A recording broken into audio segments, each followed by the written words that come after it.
Estás escuchando Milenio 3 por Aluka Nanica. Buenas noches, amigos. Reconozco que en nuestra biblioteca duermen algunas pequeñas joyas y he querido rescatar una de ellas porque me ha impresionado.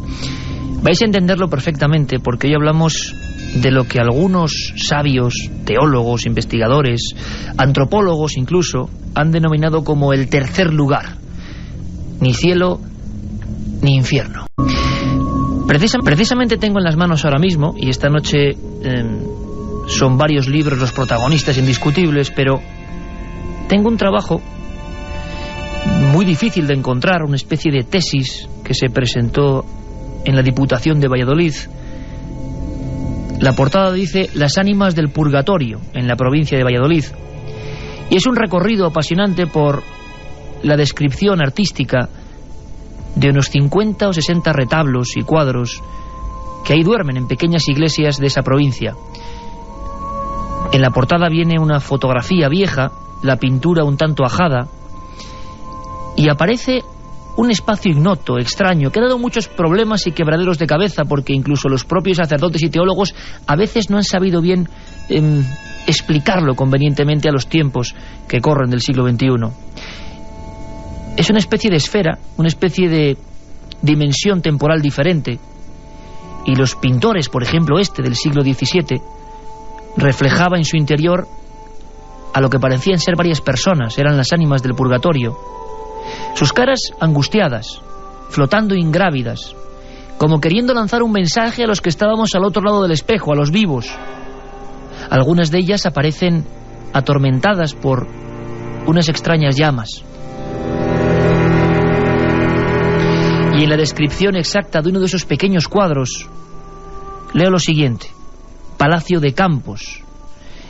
Es este pequeño pueblo. El altorrelieve representa a 5 ánimas, de gran calidad plástica y polícroma. La figura central se lleva la mano derecha al pecho y mira una especie de viejo cartel que sostiene con la izquierda.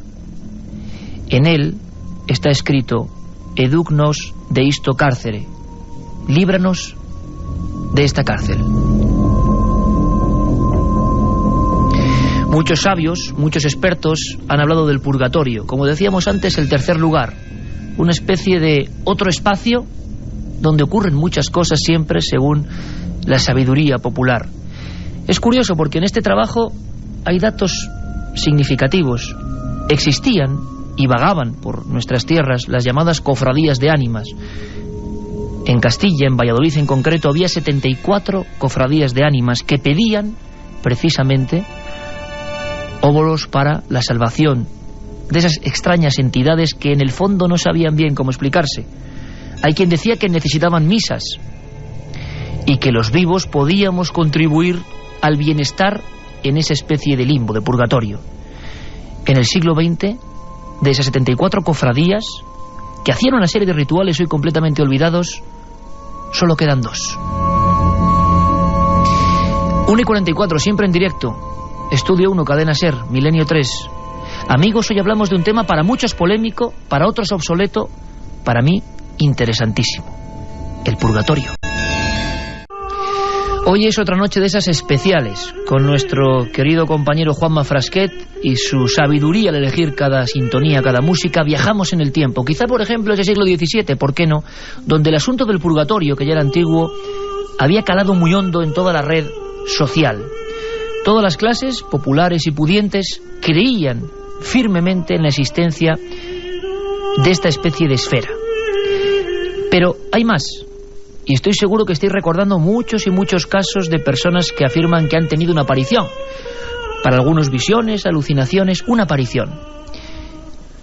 Hay que destacar que en gran cantidad de sucesos esa especie de anomalía termina cuando el vivo brinda una misa en honor de determinado difunto. Hace bien poco, conectando con Asturias, con una pedanía, el Rayán, donde habían ocurrido sucesos extrañísimos que tenían en vilo a toda una familia, nos contaban esas venerables ancianas del Rayán cómo todo terminó, los extraños sucesos, las apariciones, los golpes de vasos, el infierno que se vivía en aquella pequeña casa en 1915, cuando nadie todavía hablaba de estos asuntos. Todo terminó, como digo, cuando de repente la supuesta aparición habló con la principal testigo. Y al día siguiente aquella mujer enlutada salió de su casa de Asturias, viajó a León y en la tumba de determinada persona puso 2 velas. De alguna forma, la teoría del purgatorio, la teoría de las ánimas que piden algo, se mantiene más viva que nunca. Carmen, hoy tenemos una visita muy especial. También está con nosotros, por supuesto, Alberto Granados. Una noche más al calor de la hoguera del misterio para tomar apuntes e ideas. ¿Quién si no? Teo Rodríguez. Y tú con un libro, Carmen, interesantísimo, de una buena amiga. Y hay que decir, no porque sea buena amiga, es que el libro es espectacular. Buenas madrugadas, Iker. Pues la verdad es que sí, yo en apenas una noche he bebido entero este libro de María Vallejo Nájera, Entre el cielo y la tierra, historias curiosas sobre el purgatorio. Y tan curiosas. Vamos a alucinar con algunas de las escenas que los propios protagonistas han contado a la autora, a María. Vamos a ver cómo en la mística los santos ya veían estas figuras, cómo incluso se les aparecían en sus celdas, en sus dormitorios. Bueno, María Vallejo Nájera es buena conocida, imagino, de los que gustan de la buena literatura. Ha tenido éxitos importantísimos. ¿Recordáis la historia de un preso peligroso en cierta cárcel y que de repente en mitad de la noche creía ver la presencia de algo casi angelical, un mensajero en la noche que se convirtió en un gran éxito de ventas? María Vallejo Nájera, buenas noches, bienvenida. Hola, Iker, buenas noches. ¿Te encuentras a gusto aquí? Bueno, estoy en mi casa. Te veo ya llena de papeles, de documentos, de notas, como nos gusta a nosotros, para pasarlo bien. Tú has visitado ya también nuestra otra casa, la de Cuarto Milenio. Impresionó muchísimo a la gente. No te imaginas la cantidad de mensajes de personas que decían que habían vivido algo muy parecido a lo que tú revelabas en aquel libro. Un mensajero en la noche. Y que también habían visto cómo su vida, quizá no de forma tan drástica, ¿no?, de ser prácticamente un criminal a convertirse en un hombre guiado, ¿no?, por casi el sacerdocio. Pero que muchas personas que no se atrevían a contarlo, y eso tengo que decírtelo de verdad, de corazón, y personas a veces muy influyentes que no nos permitían contarlo, pero sí querían contarlo ellos, sí querían desahogarse, habían vivido en plena noche la aparición de algo que ellos identificaban como de otro tiempo, quizá que tenía que ver con sus ancestros, no sabían explicarlo. Y todo ocurrió a raíz también de esa visita que nos hiciste. Es como si la gente hubiera notado que en su fibra sensible ocurría algo, que les habían pasado esas cosas. Y creo que tú, este trabajo que nos presentas, y que por cierto vamos a sortear 3 ejemplares, Carmen, de Entre el cielo y la tierra, publicado por Planeta, surge también un poco a raíz de ir conservando y recopilando las historias que llegan, ¿no? Pues efectivamente, la verdad es que a mí el tema del purgatorio se despertó como una curiosidad tremenda a raíz de que investigué el fenómeno de Fátima. Y hay una frase que a mí fue lo que me abrió los ojos. Una de los 3 pastores, que era el Sor Lucía, la última que ha fallecido hace poco tiempo, creo que un par de años, le preguntó a la Virgen sobre el destino que había corrido una amiguita del pueblo. No era una niña muy mayor, creo que tenía cerca de 16, 17, quizá 18 años. Y la Virgen le contestó: estará en el purgatorio hasta el fin del mundo. Esta frase a mí me dejó helada, de piedra. Le dije, no, yo tengo que... Esto no puede ser. O sea, o se equivocó la Virgen o se equivocó la niña. ¿Qué dice la Iglesia? Y ahí empecé a tirar del hilo y a investigar sobre todo lo que dice la Iglesia del purgatorio. Y ahí se destapó la caja de Pandora.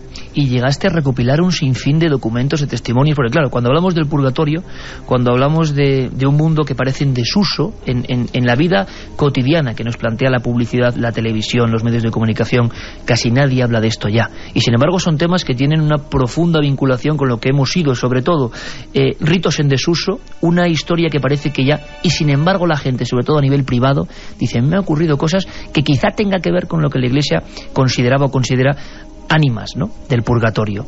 Es más, hemos querido preguntar a un especialista, a un sacerdote que durante muchos años trabajaba en las causas para la Congregación de la Causa de los Santos, digámoslo así, hay que decirlo, aunque sé que a él no le gusta mucho, el padre José Francisco Guijarro, pues un investigador de la Iglesia, que busca milagros, desecha muchos otros e indaga en algunas historias. Yo creo que, me he dado cuenta, que incluso tenía cierta dificultad para explicar algunos términos, porque no es fácil en el siglo XXI explicar cosas como el limbo. ¿Qué es el limbo tan polémico? ¿Qué es el purgatorio exactamente? ¿Qué son las ánimas del purgatorio? ¿Tiene que ver eso con los casos de gente que dice que ve fantasmas?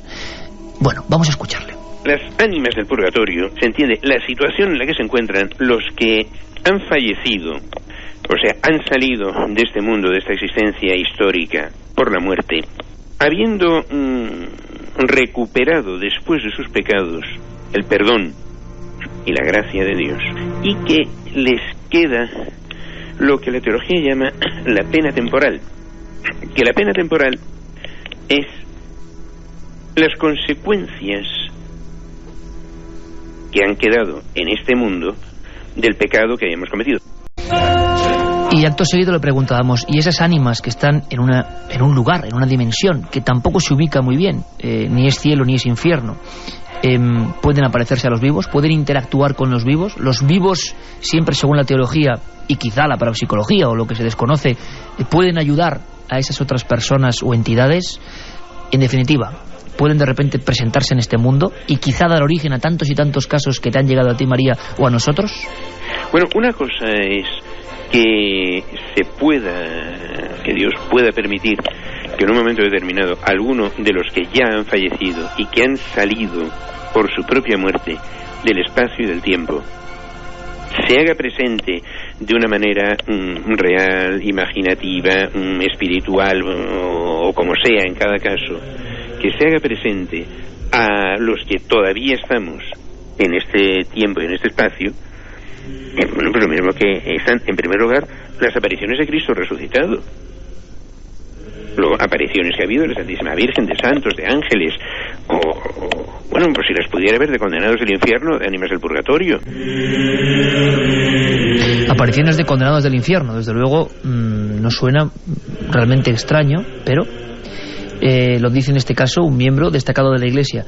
Nos hemos comentado, Carmen, que el 7640 está activo porque esta misma noche, en la hora que nos queda de debate y de saber casos, estoy seguro que van a llegar cientos de testimonios de personas identificadas con lo que cuenta el libro de María. Vamos a dar esa vía de contacto, 7640, palabra clave, milenio, espacio, y como siempre vuestros mensajes, que ya nos estaban llegando muchos de gente, sobre todo antepasados, que tuvieron esas visitas de las ánimas del purgatorio, algunas incluso en sus habitaciones. 7640, palabra clave, milenio, espacio, vuestros mensajes. Vamos a sortear 3 ejemplares de Entre el cielo y la tierra, historias curiosas sobre el purgatorio, de María Vallejo Nájera, nuestra invitada, editado por Planeta Testimonio. Comenzó tu investigación, y yo que te conozco un poco, y he visto en ti siempre el brillo de la persona que se obsesiona sanamente, no me ocurre lo mismo, nos ocurre a todo el equipo, con una historia. El purgatorio te llama la atención. A día de hoy, ¿qué has descubierto realmente? Eso, vamos a hablar del lugar, la dimensión, no sé cómo llamarlo, y luego pasamos, si quieres, a los casos. Porque hay mucha gente que no acaba de entender bien qué es eso. ¿Qué es eso para ti, María? Pues mira, el purgatorio, en primer lugar, tengo que decir que para todos los católicos, yo soy católica, se ve muy claro en mi trabajo, es dogma de fe, que es la primera cosa con la que yo me topé. Esto quiere decir que cualquier persona que se considere católica se lo tiene que creer a pies juntillas. Lo segundo que me sorprendió muchísimo es que la Iglesia considera el cuerpo de Cristo, es decir, la Iglesia en general, formada por 3 cuerpos. Uno de ellos es el militante, que somos nosotros, los que estamos vivos. El segundo es el triunfante, que son los santos, los que están en el cielo. Y el tercero, Garratiker, que es el purgante. Fíjate la importancia que le da la Iglesia al purgatorio. ¿Qué es? Es un estado del alma. El sacerdote lo ha descrito perfectamente. Es un estado del alma al que se llega después de la muerte, para personas que no se han condenado, pero que todavía han dejado dolor en la tierra, que han dejado consecuencias de su pecado y que no pueden ir al cielo. Están ahí estancadas y solo pueden ir al cielo por las oraciones de los vivos. Por eso la Iglesia Católica es tan insistente con el famoso funeral, que hoy en día se ha convertido en algo mucho más social que de oración. Y realmente la Iglesia lo que propone es, vamos a coger una fecha, un día que todo el mundo que conozca a la persona difunta, amigos, familiares, gente querida, se reúnan para orar por él, no para dar un abrazo y decir un chiste, sino para orar, porque ya para el tema social o para consolarles pues hay otros momentos, ¿no? Entonces, bueno, todo esto es que es fascinante, sobre todo que la Iglesia le dé tantísima importancia. Los sacerdotes no hablan fácilmente de este tema. Es verdad, y eso lo he notado incluso en buenos amigos. Tenemos muchos amigos sacerdotes que además tienen el placer de investigar, incluso de cuestionarse cosas, y yo he notado esa sensación de que es un tema un poco resbaladizo. Luego hablaremos, si te parece, María. Tenemos una crónica de Joan Solés en la segunda hora, nos llamarán desde el Vaticano, para saber qué ha pasado con el limbo, porque el limbo también representaba una imagen que puede sonar dramática, impresionante a los ojos y a los oídos esta noche de casi 1 millón de amigos que están escuchándonos, y que seguro que muchos de ellos jamás han oído hablar de esto. Es el lugar donde están, por ejemplo, muchos neonatos, ¿no? Muchos niños que no fueron bautizados.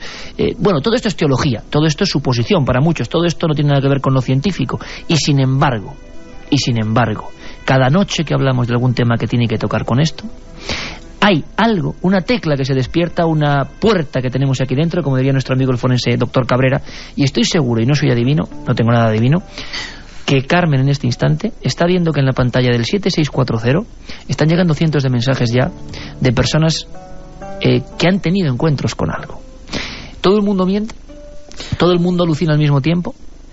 Tú, cuando te empezaron a llover los casos, como va a ocurrir esta noche, ¿qué pensabas? De gente que había visto cosas, fantasmas. Tú en la introducción del libro eres como muy cauta, ¿no? Diciendo, muchos no me van a creer o van a pensar que estoy casi porque les voy a hablar de fantasmas, que es un tema del que nadie quiere hablar, ¿no? Yo tuve que hacer una criba muy gorda, Iker, porque desgraciadamente también hay gente que sufre enfermedades mentales. Yo soy hija de psiquiatra y lo tengo, o sea, es una... De uno de los psiquiatras más prestigiosos que ha habido en este país. Sí, yo respeto muchísimo esa ciencia porque gracias a ella pues se curan estas personas. Por eso tuve que hacer una criba tremenda, pero tampoco me fue difícil encontrar testimonios porque me llegaron tantos, tan rápido además. Te sobrepasaron, no te esperabas la cantidad. En absoluto, y sobre todo una persona que me contaba un testimonio, enseguida me presentaba un amigo y ese amigo a otro, y al final pues fue un lío hacer la criba. Lo mismo me ocurrió con el tema de los santos. He tenido que investigar tantos santos de la historia de la Iglesia Católica que al final ha sido complicadísimo hacer la criba porque todos eran fascinantes, entretenidísimos y espeluznantes, muchos de ellos. María, vamos a hacer una cosa. Como tenemos una hora para contar un montón de cosas de tu investigación, me gustaría, Carmen, como hacemos de vez en cuando, en este minuto, simplemente ir palpando a voleo, hasta que lleguen nuestros compañeros de las noticias, qué está recibiendo, que es como una gran caja de resonancia. Esto es una maravilla, es decir, que en vivo estamos recibiendo lo que pulsa ahora mismo la gran familia milenaria. Pues mira, nos llega un mensaje que nos decía: a mi bisabuela una noche se le presentó un alma del purgatorio en forma de sombra y empezó a rezar. En ese momento entonces desapareció, se fue. No sé cómo después de tantos años creyendo en el purgatorio la Iglesia puede decir de un día para otro que ya no existe. Es muy poco coherente. Bueno, luego hablaremos de eso, porque tampoco exactamente se ha dicho eso. Eso nos lo decía Verónica desde Zaragoza. Igual el purgatorio es esta vida entre el nacimiento y la muerte, o quizás no, nos dice Carlos desde Plasencia. Compramos una casa y a mi padre se le apareció la antigua dueña, muerta en esa casa, nos comentaba Charo desde Burgos. Jesucristo dijo: en mi casa hay muchas moradas. Hacía referencia a diferentes sitios a los que se va después de morir, purgatorio, infierno, etcétera. No hay tiempo para más, Carmen. Estamos en apenas 5 minutos. Ahora David Martos y las noticias. 2 y 7 minutos. Como es habitual, estas noches tan especiales, la tertulia prosigue mientras aquí escucháis el boletín de noticias, y prosigue con temas muy interesantes que vamos a intentar trasladar. Decía Jacques Le Goff, hablando de este tercer lugar, que cuando se aguarda la resurrección de los muertos, la geografía del más allá no es ni mucho menos un asunto secundario. Y es que hay una geografía teológica del más allá. María, hace 2 minutos me estaba contando que el purgatorio, lo que sabemos de él, no es un estadio, y por cierto, siempre lo digo, lo hablamos con todo el respeto para quien crea y para quien no crea, porque últimamente siempre que hablamos de enigmas del cristianismo, con nuestro querido catedrático el doctor Antonio Piñero, se monta un tremendo follón a nivel de mensajes a favor, en contra, es tremendo, y nosotros simplemente somos periodistas que contamos las cosas para que vosotros opinéis, investiguéis y descubráis que sois personajes activos, y podéis, luego indagando por vuestro medio, encontrar cosas que os desilusionan o os confraternizan con la historia. Nosotros no hablamos para que vosotros nos creáis a pies juntillas o no, sino para que investiguéis, que esa es nuestra misión. María, el purgatorio como lugar con muchas fases, muchas intensidades, y eso se refleja, me lo contabas hace un momento, en las propias apariciones que muchos de los testimonios que tú recoges en tu libro van indicando, ¿no? No es lo mismo un tipo de ánimas que otras. Efectivamente, en el purgatorio, por lo menos los tratados que yo he investigado de los santos, cuentan que hay montones y montones de niveles dentro del purgatorio. Hay apariciones que aparecen a un santo con un aspecto muy bonito, lleno de luz, y piden oraciones.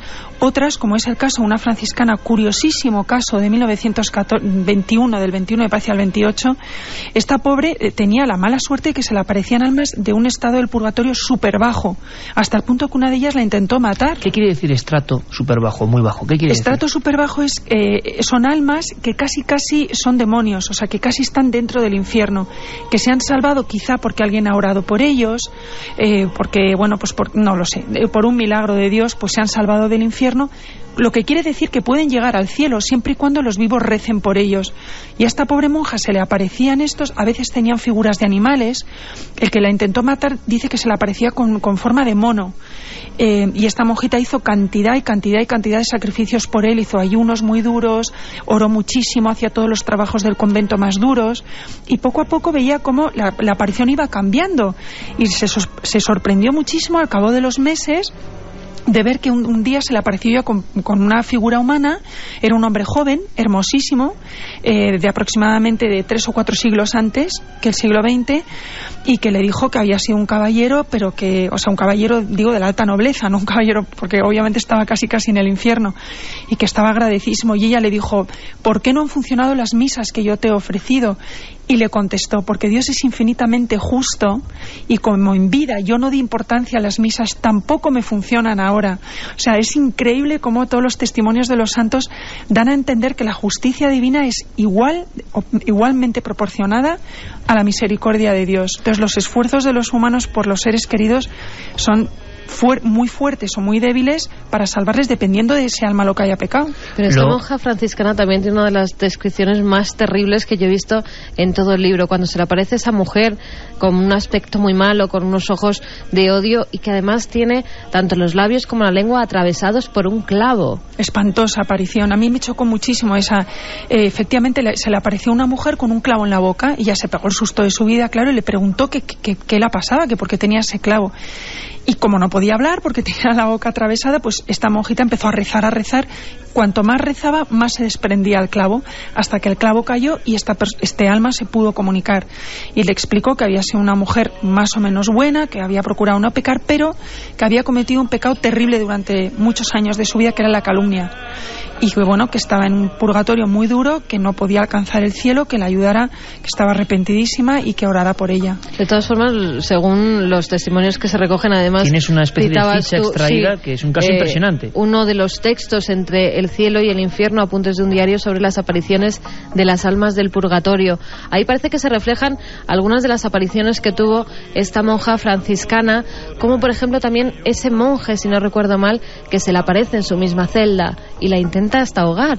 Efectivamente, ese es el que se le apareció al principio con un aspecto terrible, como de un mono. Yo no he podido contarlo todo porque no quería asustar a mis lectores, pero hasta el momento que le empezó a aparecer de verdad un monje, pasó la pobre todo tipo de calvarios. Es impresionante esa historia porque... Aquí puedes asustarlos perfectamente. Ella dice que la primera vez esto no lo cuento en el libro, la primera vez que le vio fue a través de la ventana, que entró en su celda, miró por la ventana y le vio en un árbol, subido a un árbol, pero como un orangután, y comprendió que era un alma por la mirada. Entonces se pegó tal susto que pegó un chillido y dio un salto hacia atrás, se fue al pasillo. Y claro, ella nunca compartía esto con las monjas, solo lo sabía su director espiritual, con lo cual la pobre sufría muchísimo porque estaba siempre disimulando. Este espectro se le acabó metiendo en el cuarto y la intentó estrangular. Ella siempre se defendía con un trocito de la Vera Cruz que alguien le había regalado, lo tenía siempre en la mesilla, y descubrió con el tiempo y con muchísima oración que era un monje. Cuanto más oraba, más aspecto humano tenía. Esto con tiempo, no fue en una noche, fueron meses de oraciones y de ayunos. Y efectivamente este monje, una noche, ya con apariencia de monje, le dijo: sígueme.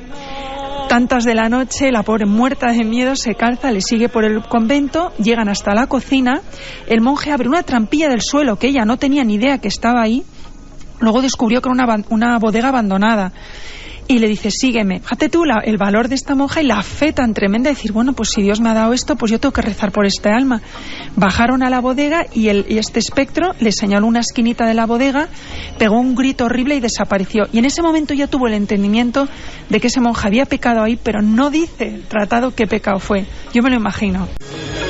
Esta noche en Milenio 3 hablamos de un asunto teológico sumamente interesante, porque si traspolamos lo que son los fenómenos, siempre los testimonios, que algunos psiquiatras, en algunos casos, podrían hablar de personas tremendamente sugestionadas, de determinadas afecciones que provocan la visión, alucinación, y otros casos que son más difíciles de explicar, pero por lo menos lo que extraigo yo a las 2:14 de esta madrugada es, escuchando a María y escuchando a Carmen hablar de este caso concreto, es lo mismo, exactamente lo mismo, solo que mucho tiempo antes de lo que los especialistas, investigadores, parapsicólogos hablan, por ejemplo, de lo que ocurre en lo que llaman ese otro limbo, ¿no?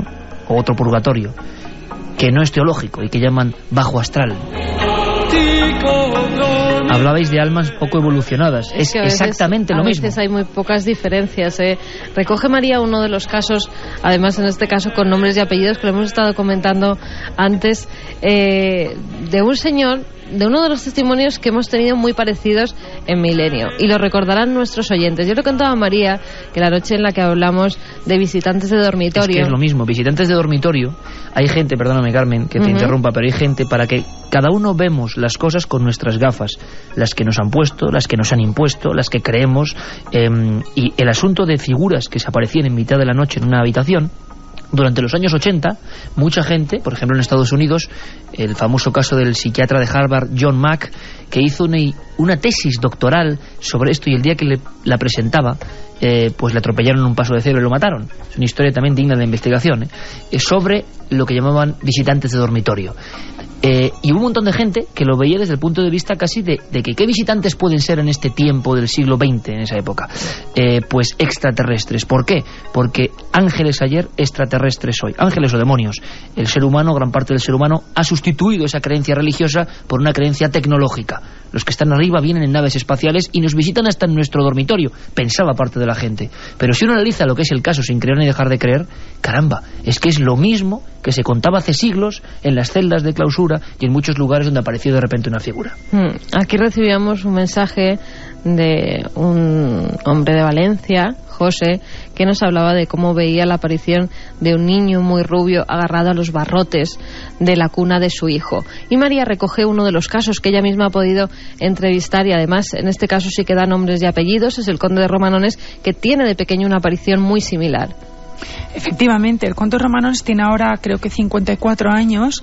Yo lo he conocido a través de una amistad, yo esta historia no la sabía, y él se sinceró muchísimo conmigo. Incluso al principio me dijo, cambia mi nombre, no quiero que se sepa, y luego al final dijo, pues mira, no tengo por qué avergonzarme, yo sé que esto lo vi, y ya está. Él era pequeño, tenía 7 años, vivían en una casa del Viso, y esa noche estaba su padre, el antiguo conde de Romanones, y su madre, esta mujer americana que ha sido espía, Lynn Griffith creo que se llama, dando una fiesta. Había un montón de invitados y él no se podía dormir porque venía el ruido del piano, de los camareros, en fin.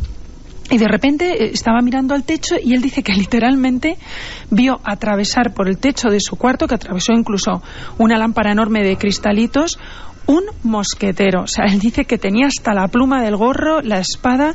Nunca podrá olvidar la mirada. Primero se pegó a los barrotes de su cama, y luego él estaba petrificado de terror, y luego ya fue cuando él ya no aguantó más, fue cuando vio que este mosquetero se alejó de su cama, pero se acercó a la de su hermano Luis, que era un poquito más pequeño. Si el conde de Romanones entonces tenía 7, pues quizá Luis tenía 5, y dice que ya no aguantó, que pensando que quizá fuera a hacer daño a su hermano pequeño, se levantó histérico, salió corriendo escaleras abajo, llorando. Bueno, se montó en la fiesta, todo el mundo, el niño pues ha tenido una pesadilla, que no, papá, que no. Subieron los invitados, se encontraron a Luis verde, o sea, al pobre verde, porque luego dijo que él también lo había visto, que se había despertado y que había un tío vestido mosquetero a los pies de su cama. Bueno, les tranquilizaron, tuvieron que dormir con alguien esa noche en el cuarto, y al día siguiente, cuando iban a atravesar el pasillo, Luis, nuevamente, el conde de Romanones no lo vio, lo vio su hermano Luis, miró al fondo del pasillo donde había un gran espejo y dijo, está ahí, me está mirando el hombre del mosquetero, el mosquetero, del gorro, y ya no lo volvieron a ver. Bueno, es lo mismo Curioso. que muchos niños, lo hemos hablado en algunas ocasiones, describen figuras, describen apariciones, describen cosas, y muchos psiquiatras incluso y expertos en la investigación de la psiquiatría transpersonal hablan de que, bueno, hasta los 5 años, 6 años, los niños ven ciertas cosas que los demás no vemos, o que perdemos esa especie de película prodigiosa que nos conecta con algo y ya no. ¿Son fenómenos paranormales? ¿Son misterios teológicos? Bueno, igual es que son una misma cosa, exactamente lo mismo, que está ahí, y que muchos artistas, como hablábamos de este libro o esta tesis sobre las ánimas del purgatorio en Valladolid, muchos artistas a lo largo del tiempo han intentado pintar, mejor o peor, esa realidad que a veces se les aparece, ¿no? Y a veces son capaces, personas muy sensibles, de verlo. ¿Qué dice el 7640, Carmen? Buenas noches, amigos. Yo no creo en el purgatorio, ya que la Santa Biblia no habla de él, nos dice Celso desde Oviedo. Creo que purgatorio está en la línea temporal entre el pecado y la muerte, piensa Raúl. Iker, me encanta tu programa, que nos ve todos los domingos, que el purgatorio es un juicio para las almas perdidas. Yo veo el aura de las personas, nos decía Cristina desde Asturias. A lo largo de la historia ha variado la idea de purgatorio de cerca del infierno a casi el cielo, salvados a falta de purificar del todo. Manolo Vigilante desde Alicante. En su día me planteé la teoría de que el purgatorio es nuestro mundo y sus ánimas las causantes de los fenómenos paranormales. ¿Podría ser? Se pregunta Alberto desde Valencia. Ahora quiero hablaros de un sitio muy especial, porque hay un lugar que hemos visitado, del que habla María en este libro que hoy sorteamos, Entre el cielo y la tierra, de Planeta. Además están las fotografías de ese lugar, sí, sí, que no es fácil hacer esas fotos. Ya me contarás el secreto, porque mira que lo intenté, pero las condiciones de luz... Pues porque a ella le abrieron el cristal. Ah, nosotros íbamos más como de incógnito, sí, más sí. pasando desapercibidos. Bueno, las ánimas, hasta hay que decirlo, hoy en día en el siglo XXI para la propia Iglesia o ciertas esferas de la Iglesia es algo como, no sé si no a ocultar, pero sí desde luego incómodo. No se habla bien de esto, no, yo noto un espesor cuando se habla de estos temas, que en el fondo son lo mismo que se reflejan las apariciones de toda la vida, cuando las ánimas interaccionan con nosotros. Y en esas interacciones puede pasar de todo, incluso para algunos ciertas pruebas físicas. Hay una extraña iglesia, quiero que me hables de esta iglesia, en Roma. Sacro Cuore del Sufragio, ¿no? Y allí fuimos este diciembre pasado en compañía del buen amigo Javier Sierra, y es una pequeña iglesia. Cuando entramos solo había 2 personas, el sacerdote terminaba de dar la misa, y a mano derecha hay un lugar donde uno entra y se encuentra una especie de vitrinas con varios elementos. Lo primero que va a ver es una inmensa mano negra junto a una cruz. Y si alguien ha leído libros de ocultismo, libros de parapsicología, libros de espiritismo, se dará cuenta de que quizá esa mano negra es la más reproducida de la historia de las fotografías de lo extraño. Y ahí estaba. Y yo estaba francamente emocionado. Pero la música que se escuchaba exactamente ese día de invierno, entrando en el Sacro Cuore del Sufragio, donde está el único museo de las ánimas, era esta.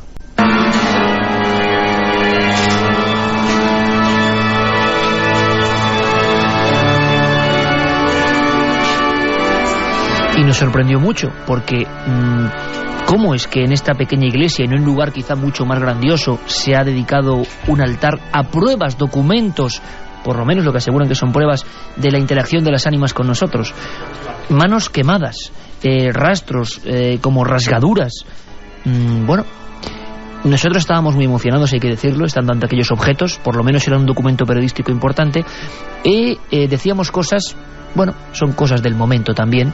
Pido disculpas por el audio porque no es muy no estaba muy grabado límpido tampoco para emitir. No, pero este soy yo en el instante de, nunca mejor dicho, el éxtasis periodístico de ver esos objetos, de casi tocarlos, y había algunos muy impresionantes. Escuchamos. Nos encontramos en un pequeño museo en Roma, donde se recopilan algunas de las apariciones, vamos a llamarlo así, o de marcas candentes de las ánimas del purgatorio, ni más ni menos.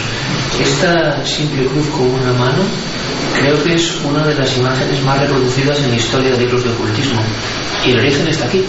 Una historia realmente sorprendente que se reduce en este pequeño cuarto por unos 20 objetos que desde luego son imposibles, pero para la Iglesia no. Para la Iglesia esto está aquí.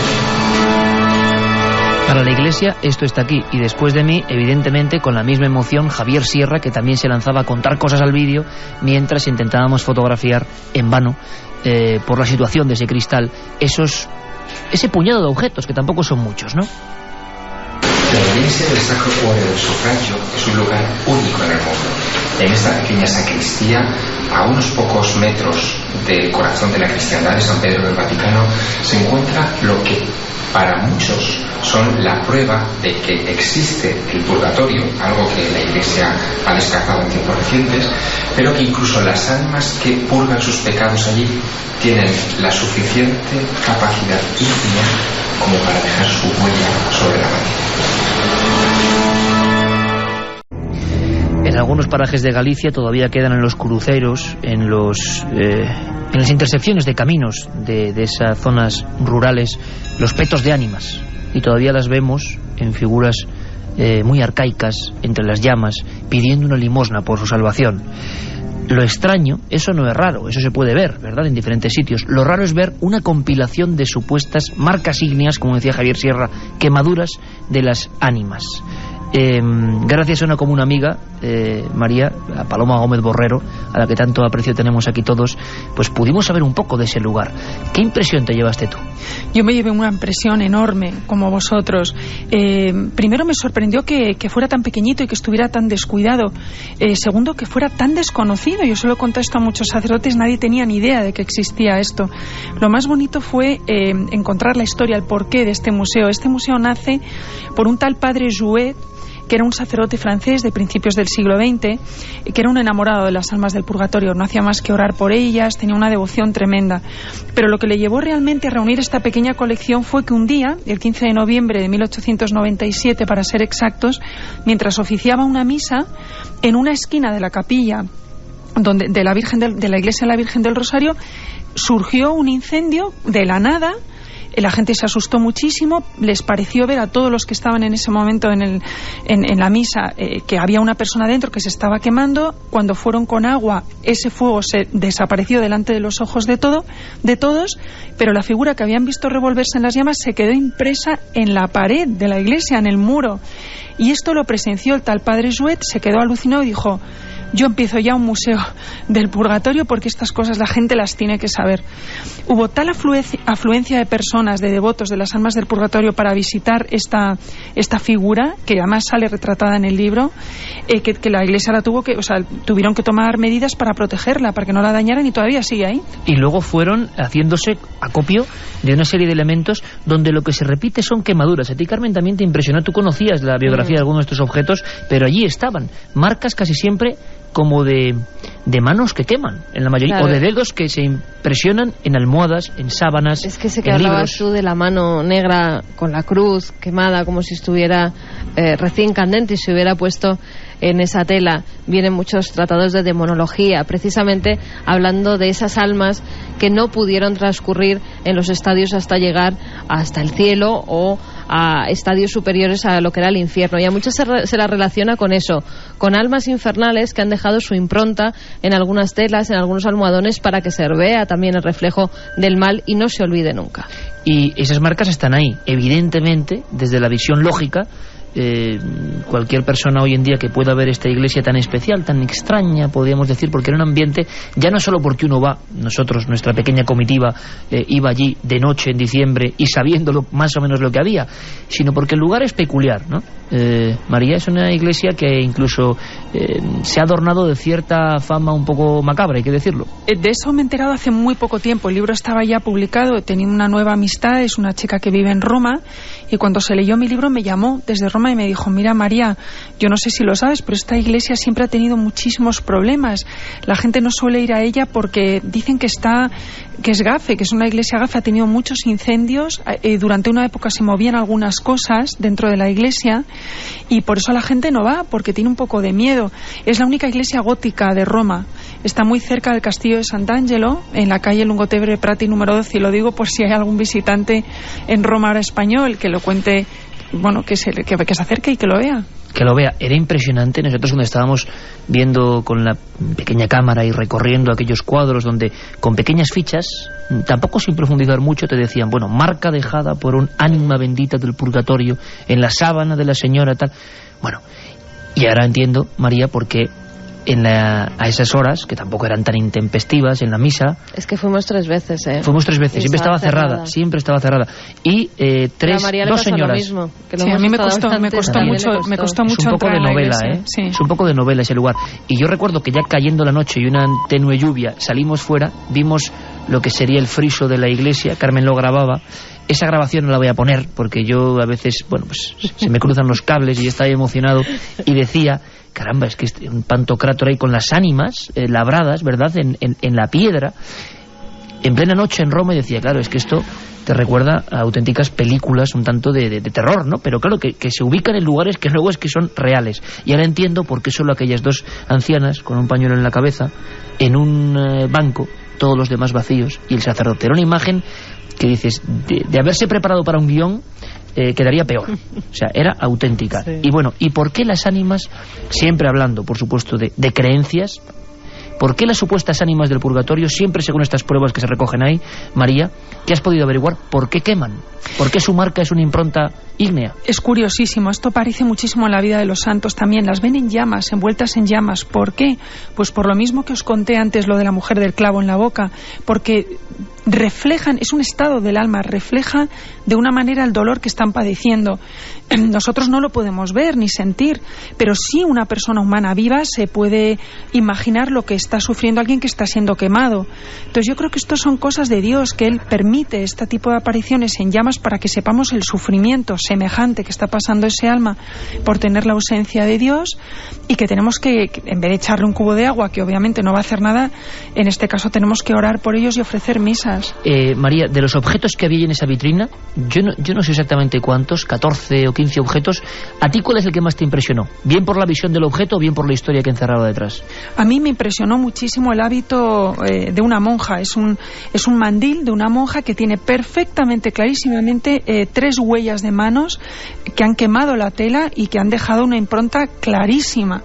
Y esto, esta impronta fue dejada el 13 de octubre de 1696 sobre el mandil de Sor María de Herendorf, que era una religiosa conversa del monasterio benedictino de Wittenberg, cerca de Westerdorf, en Westfalia, por la mano de una difunta hermana que se llamaba Clara Schoellers, que era una religiosa del coro de la misma orden. Esta mujer había fallecido de peste negra en 1637, y es que es clarísima la huella que deja, y la tienen ahí recortada y pegada. Carmen, evidentemente, como ha ocurrido en el medievo con las reliquias, se convirtieron en un material de devoción y en un material perfectamente falsificable. Y la Europa de determinados siglos estaba llena. Sabemos que el gran monarca Felipe II llegó a compilar casi 8.000 en algunas de las bolas incluso que capitanean esa obra llamada El Escorial. Su poder benefactor era importante y por lo tanto hubo una industria paralela de objetos, de reliquias. Podíamos pensar, estas manos, estas quemaduras podían ser perfectamente falsificaciones. Ahora bien, es que no hay más que esas. Por lo menos que conozcamos, no debe haber comercio de estos productos porque solo están esas que sepamos catalogadas. Sí que es cierto que de otras reliquias como presuntas sábanas santas, que eran siempre la verdadera, la milagrosa, hubo muchísimo comercio. Incluso hay algunas que tenemos en Valladolid, por ejemplo, que están firmadas incluso por el autor. Pero es cierto que sobre las improntas de las almas del purgatorio, de las ánimas del purgatorio, no ha habido nada más que las que se recogen en esa pequeña iglesia. Porque todo es como no público, no conocido, como una cosa al margen, nunca mejor dicho, marginal dentro de los asuntos de la teología. Y se puede ver en ese templo, porque es que está al margen de todo, al margen de las visitas turísticas y al margen incluso de lo que es la grandeza del Vaticano y de las calles anexas y del castillo de Sant'Angelo. Sí. Es un contraste muy curioso. Precisamente el propio Javier Sierra incurría ahí, y líbreme a mí nadie desde luego de criticar a Javier, ¿no?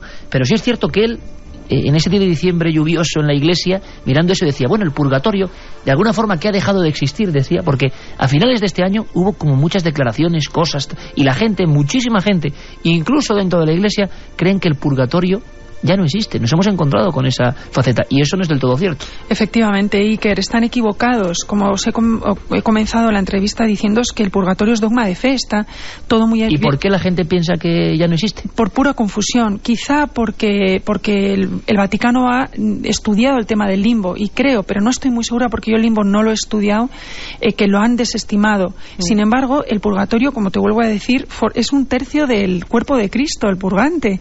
Y el Papa Juan Pablo II, el 4 de agosto de 1999, hizo una catequesis profundísima del purgatorio y los puso a todos los obispos, pero vamos, dando taconazos, y el purgatorio existe, y yo lo digo. ¿Os parece que a las 2:34 siempre en vivo conectemos con Italia para saber realmente qué noticias son en torno a si el purgatorio existe o no, y sobre todo qué es eso del limbo, que es otra esfera, es otro mundo, y desde luego iconográficamente imaginarlo es hasta más dramático, ¿no?, que las ánimas del purgatorio?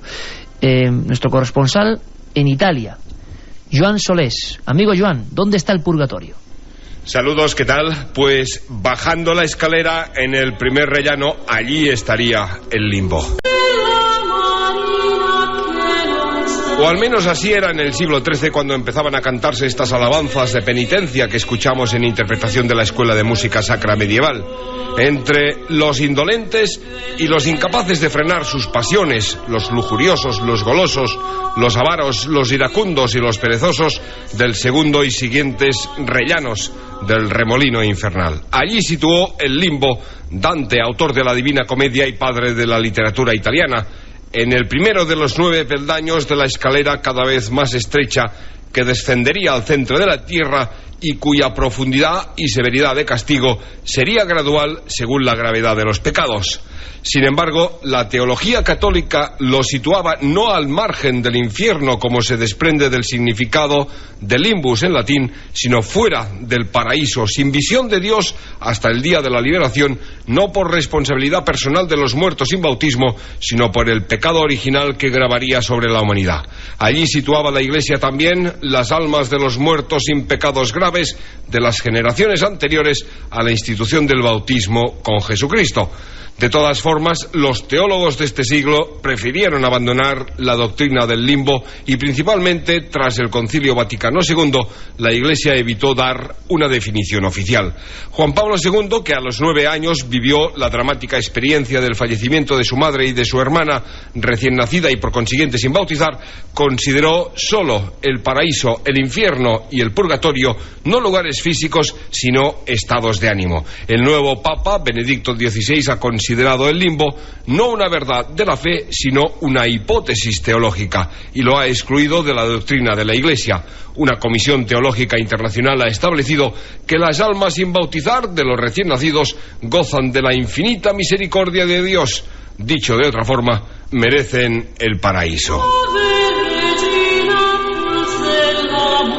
Así pues, el limbo ha desaparecido, el paraíso parece ya un derecho universal, el infierno existe, ha asegurado Papa Benedicto, y el purgatorio parece ocupar el lugar del limbo. Jaume Frasquet, comandante de la nave del misterio a nivel sonoro, nos intenta o hace que reflexionemos un poco sobre las palabras, porque qué mejor que tener la información directamente desde el Vaticano, nuestro corresponsal Joan Solés, siempre enterado de la última hora. Así que es el limbo lo que parece que desde luego ha trasladado su teórica posición dentro de este mapa del más allá, porque lo curioso es que bebiendo incluso de fuentes mucho más antiguas del cristianismo, de fuentes sin duda egipcias, habéis visto muchas veces, ¿verdad?, la escena de ese extraño perro o chacal con una balanza y pesando el alma en algunas de las profundas tumbas del Valle de los Reyes. Bueno, pues hay quien dice, yo no, hay quien dice que de ahí se traslada esa especie de juicio, porque el juicio final, según la teología, llegará en determinado instante concreto, pero antes habrá un juicio personal para cada alma. Y cuando los artistas del medievo y de otras épocas representaban ese instante tan, imagino, acongojante para muchas personas que vivían hace siglos, representaban sobre todo el arcángel San Miguel pesando las almas, también con una balanza. O sea, en definitiva, que estamos todos bebiendo constantemente de fuentes ancestrales y fuentes absolutamente apasionantes. Es el limbo, ese lugar que ahora también nos interesa. Y pedíamos la opinión al padre José Francisco Guijarro. El limbo. Estoy seguro que muchas personas, muchos amigos jóvenes que tenemos, no saben a qué nos referimos. Bueno, pues ahí va una posible explicación. El limbo es una ficción introducida en la teología, pues allá por el siglo VII, siglo VIII. Las primeras veces que hay constancia que sale del limbo es en la iglesia visigoda, precisamente, la iglesia hispano-romana, porque como se habla de que, eso lo dice el Señor en el Evangelio, que el que crea y se bautice se salvará, y que el que no crea se condenará, pero se planteaba la cuestión de el que no cree y sin que sea por su culpa. Quien no ha llegado a tener conocimiento, y los niños que mueren sin bautismo antes de haber tenido posibilidad de aceptar la fe, y los abortados no nacidos, bueno, que son seres humanos, y entonces esos a los que no ha podido llegar la predicación porque no han sido capaces de entenderla ni de aceptar ni de recibirla, esos tienen una responsabilidad distinta. Y entonces pues se llegó a esta ficción de decir, bueno, pues en algún sitio tendrán que estar, volviendo a la imaginación de que uno después de la muerte tiene que ocupar un lugar, ¿no? Y entonces pues no pueden estar en el cielo, no pueden estar en el infierno, no pueden estar en el purgatorio, pues al limbo. ¿Y eso del limbo qué es? Bueno, pues es una ficción. Opiniones y teorías en un mundo del que habitualmente no se habla y que nos parece sumamente enriquecedor a todos los niveles, porque queremos siempre aprender más. El limbo. Carmen, tú, como decías, has repasado página a página el libro de María Vallejo Nájera que sorteamos esta noche, Entre el cielo y la tierra, historias curiosas sobre el purgatorio. ¿A ti qué caso? Porque tú sé que algunos de los casos, has hecho incluso fichas que tenemos aquí, te han dejado muy impactada por los paralelismos que hay con tantas y tantas y tantas historias que en otras ocasiones hemos escuchado. ¿Alguno? Destácanos. Mira, a mí hay uno que me ha dejado impactada, pero porque es algo comprobable y que además llegó incluso a la familia. Es el caso de María Sima, una campesina austriaca que tenía estas apariciones de almas del purgatorio y que, bueno, incluso llegaron a darle datos y fechas, nos lo contará María, que se pudieron luego comprobar que así eran. ¿Esto es posible? Efectivamente, esta mujer no es santa, están investigándola. Era una mujer muy humilde, muy ignorante, que veía almas del purgatorio desde niña. Ha muerto el año antepasado, creo que con casi 90 años de edad. Una pena que no hayamos tenido tiempo de conocerla, Carmen. Y esta mujer, una de las apariciones fue un hombre encorbatado, perfectamente vestido. Se lo encontró en la cocina, ella pensó que era un desconocido que había entrado. Cuando ella le increpa, este hombre le explica que es un alma del purgatorio, que está en un purgatorio muy duro, porque ha timado a su propio hermano. Se ha quedado con unas fincas que sabía que eran del hermano. Por lo visto, se habían enemistado las dos familias, tenían ambos hijos, nietos, a raíz de muchísimos litigios y pleitos, a raíz de estas tierras que le tocaron a él, aun sabiendo que le correspondían al hermano. Entonces le dice a María que por favor escriba una carta a su hermano y a los herederos, diciendo que está súper arrepentido, que está en el purgatorio, que esas tierras son de él.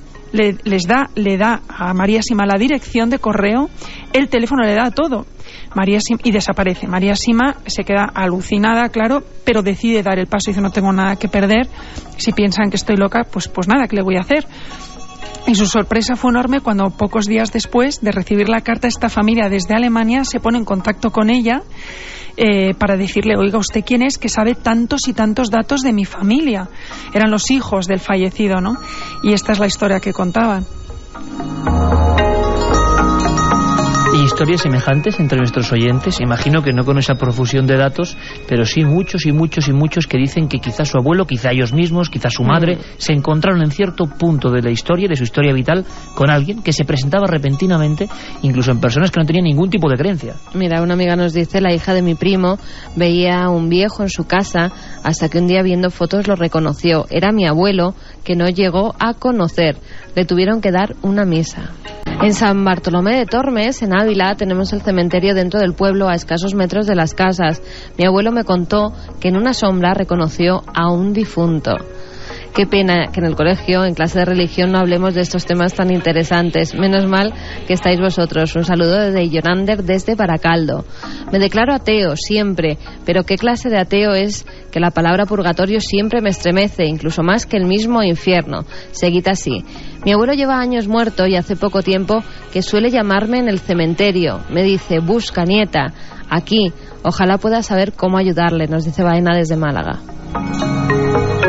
En el fondo, un limo primigenio. Estamos en contacto con miles y miles de personas, cada uno con su creencia, con su posición, con su vida, con su situación social. Y avisos muchos también. ¿Avisos? Alberto nos dice que tiene una amiga que su madre tuvo una visita de un ánima y le avisó de que estaba embarazada. Su amiga se llama Ánima del Purgatorio en honor a esa visita. Ya te decía, María, que esta noche se iba a poder componer un puzzle de un montón de historias. Desde luego, Ánima bendita. Ánima del Purgatorio se Ánima llama. del Purgatorio. También Madre iba a decir mía. que pobre chica, Es no que llamas yo así. pensaba Ánima bendita, ahora digo Ánima del Purgatorio y me quedo un poco frío. Digo, bueno, historias de todo tipo. Y Sí, que además... y muchas que nos hacen referencia a eso de rezar a las ánimas del purgatorio para que nos despierten. Dicen todos los oyentes que siempre que lo han hecho, que funciona. Bueno, y lo de dar limosnas, yo recuerdo perfectamente los limosneros, ¿no? Para las ánimas del purgatorio, que en los ojos de un niño, por ejemplo, eso sí que es verdad, que como decía ese otro amigo que se consideraba ateo, impresiona, ¿no? Para las ánimas del purgatorio, ahí en una esquina, con su ranura para... Y fíjate Era qué como información tan interesante. Porfi desde Badalona dice que en Japón existe la creencia del clavo en la lengua, y es igual que lo que hemos dicho, que es un castigo sintoísta por ser mentirosos. Esto sí que es interesante, ¿eh? Cuando hay gente... No, esto ocurre... Ponía una cara de sorpresa, María, pero es que esto es prodigioso. Estamos en contacto con miles de personas y cada uno además de datos que pueden ser muy interesantes. Andrés nos dice, mi madre aprendió a leer con una mujer que la visitaba por las noches. Fue llevada al cura del pueblo y le dijo que alguien del purgatorio le había enseñado. Casos que merecen una y muchas investigaciones. Yo estoy recordando una escena que es de las más sobrecogedoras que he escuchado nunca y que es real, siempre según, no puedo decir el nombre, yo en una de las, bueno, la única novela, voy a decir una de las novelas, en la única que he hecho, que de novela tiene poco, hay una escena que es terrible, me la trasladó un buen amigo. Es la historia de un investigador de estos temas que tuvo bastante éxito en la radio y que falleció, circunstancias muy dolorosas. Bueno, pues otro compañero, yo solo voy a decir lo que a mí me contaron y lo que ocurrió, que no sé lo que es, pero desde luego la iconografía, la escena es tan impresionante que yo soy de los que piensa que ni el mejor Spielberg se inventa una cosa como esta. Una noche, ese anciano ya venerable, ese investigador, recordaba, de alguna forma, se despertaba en mitad de su modesto piso, pues con un pensamiento, no sabía bien por qué, se había acordado de ese amigo muerto. Es como nos ocurre a veces, ¿no? Que nos despertamos con una sensación, con una angustia, con una sensación de felicidad, ¿por qué no?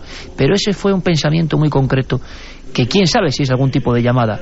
Era aquel amigo muerto. Y contaba este hombre, que tampoco ya está entre nosotros, que en mitad de la habitación no vio ninguna figura, no vio ningún embozado, no vio ninguna especie de ser grotesco. Vio algo que no es nada de eso, pero que impresiona como pocas cosas yo he oído. Vio una pizarra, vio una especie de pizarra, como pizarra antigua, como un cuadrado que se dibujaba frente a los pies de la cama. Y él, sin saber por qué ni relacionarlo, seguía pensando en aquel viejo colega de investigaciones. Y notó, tuvo la certeza de que era él, con un mensaje. Lo que recuerda a este hombre, que lo único que repetía es que no estaba soñando, que le marcó la vida, su última fase de la vida. Se incorporó con la espalda casi en la pared, muy sobrecogido, y fue viendo cómo en esa pizarra se dibujaba algo, unas letras solo para él, como si una mano invisible con una tiza dibujara unas palabras: purgatorio. ¿Sabes quién era, no? Lo sé. Pues cuéntame otra historia, anda, porque... Si tú no lo vas a revelar, yo tampoco. Cuando era un niño, una noche vi 3 personas entre mi cama y la ventana. 20 años después, hay noches que todavía recuerdo el horror que sentí, nos dice Hugo desde Irún. Me ha dejado helada lo que ha contado María del conde de Romanones. Yo más o menos a la misma edad vi cruzar por el techo de mi cuarto algo similar. No se me olvidará, nos dice Gema. María, lo que está muy claro es que no solo las personas consideradas santas o que luego las investigaciones las han llevado a ese estadio, ¿no?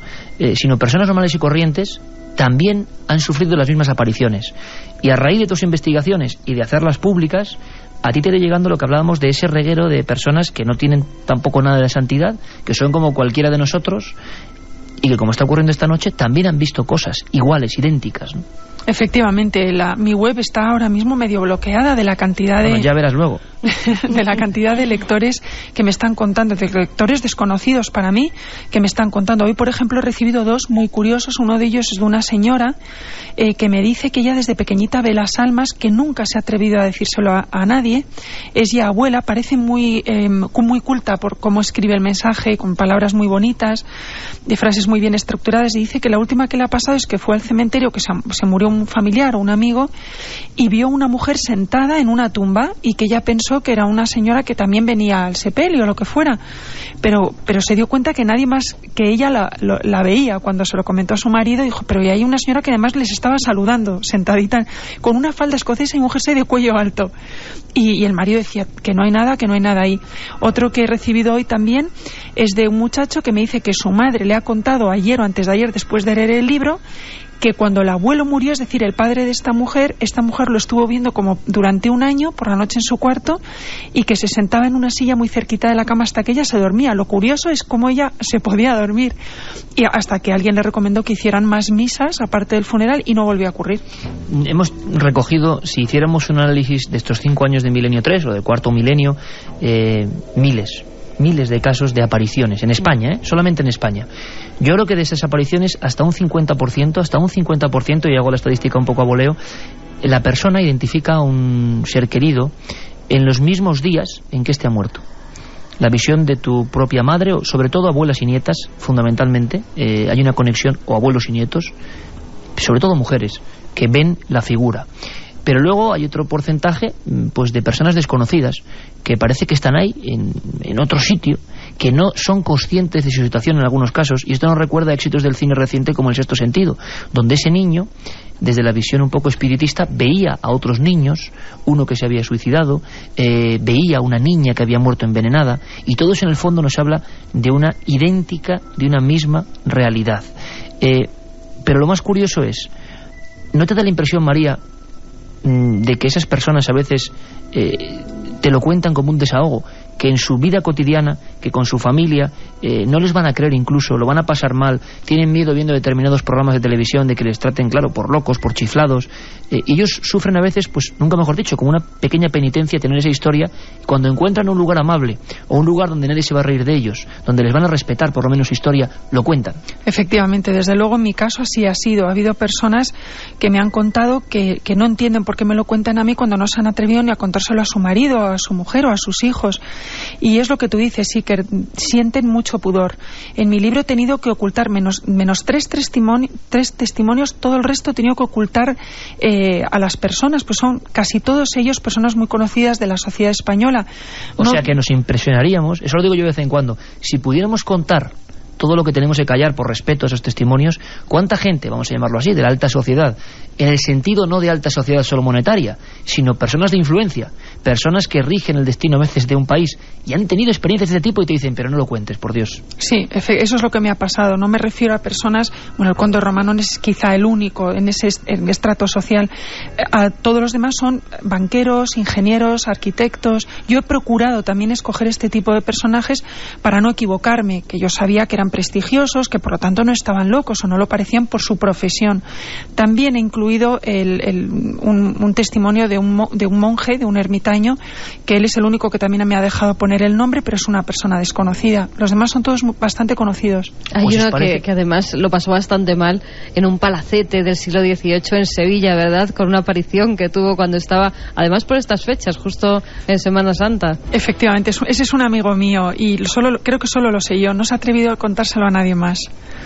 Es curiosa esa aparición que ve. Es muy interesante, sí. Vio a una mujer y creo que a una niña. Lo que pasa es que no estaba seguro de la niña, por eso no lo he puesto en el libro.